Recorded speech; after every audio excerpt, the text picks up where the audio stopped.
على اشرف خلق الله اجمعين سيدنا ومولانا محمد بن عبد الله وعلى اله وصحبه اجمعين. هذا البلد امن، هذا البلد اوصى عليه سيدنا رسول الله عليه الصلاه والسلام. هذا البلد هاجر اليه آل بيت سيدنا رسول الله. هذا البلد تزوج منه ابراهيم عليه السلام.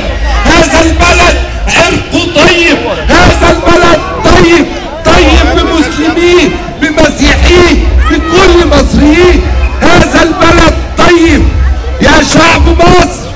مصر مش بس مشي فيها الانبياء، مش بس مشي فيها الانبياء، مصر ربنا تجلى فيها، ربنا تجلى في اطهر بقاع الارض.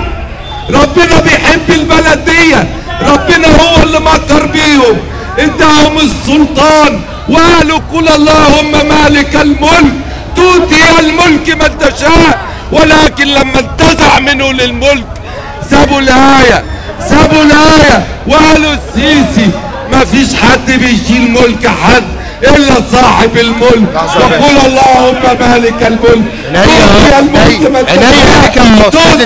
من تشاء. لا نقدر نساعد اي حد مش باين على دماغنا. اعطى مبارك 30 سنة وما كانش طالبه. الاخوان ما سمعوش كلام سيدنا رسول الله عليه الصلاة والسلام اللي قال لك يبقى مجنون اللي بيطلب ملك. مين عد وقفتك؟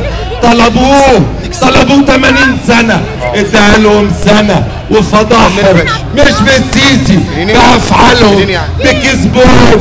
الشعب ده انتخبهم والشعب ده شالهم والشعب ده قادر. إنا إن شاء الله لقادرون، إنا إن شاء الله لقادرون.